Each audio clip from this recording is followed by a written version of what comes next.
I'm going to jump in here because we have on the phone Senator Bill Cassidy. We're not sure how long we can have you, but you're also a doctor as well. Dr. Bill Cassidy, Republican from Louisiana. You're on the train, and we hear that you have been treating people on board. No, there was physicians on board who went and tended to those who were on the train. And my wife and I got off the train because we figured the people in the truck were the ones most likely to be severely injured. When we got there, there was already several physicians from Congress who were out there. And so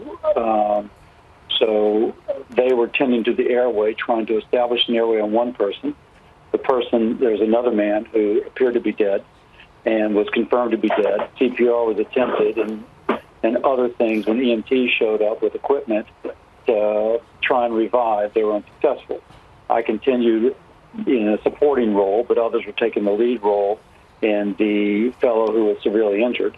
One of the congressman's wife was an anesthesiologist. She attempted to establish an airway, and then he was eventually placed on a board, brought to an ambulance, and transported.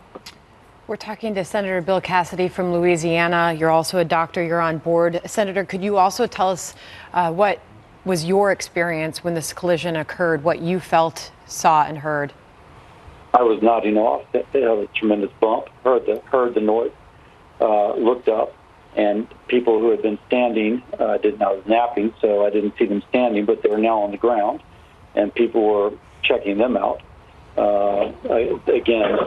Doctors on the board immediately began to check out folks, and then, as I described earlier, I and others got off the train. How quickly were you able to determine, Senator, what had happened? Well, the train was stopped, and you'd heard a bump, and you heard a noise, and so you kind of knew it. You knew what happened without being told what happened. And then someone said we hit a truck. It was a very sudden jolt. It was obvious that we had hit something. There was no braking prior to that. We were going about 70 miles an hour.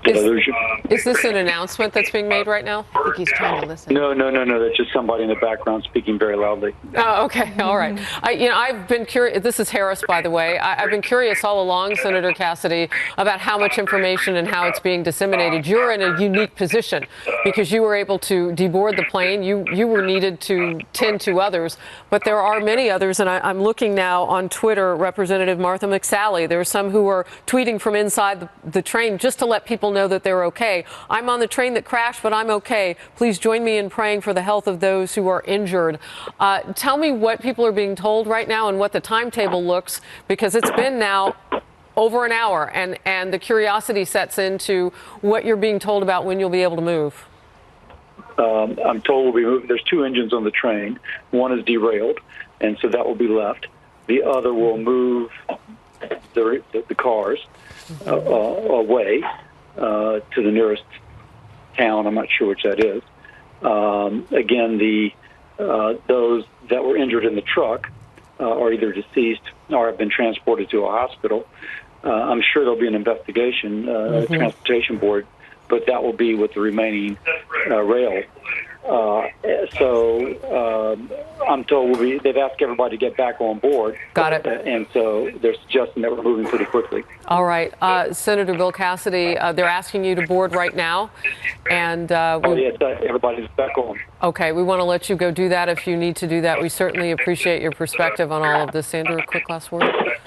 To be sure, there's a lot more than 200 people on this train. You're talking hundreds of passengers, of them about 200 members of Congress. This is affecting a lot of people right now, including our members of Congress. Senator Rand Paul's on the couch with us right now. Senator Cassidy, thank you. Thank you, Harris.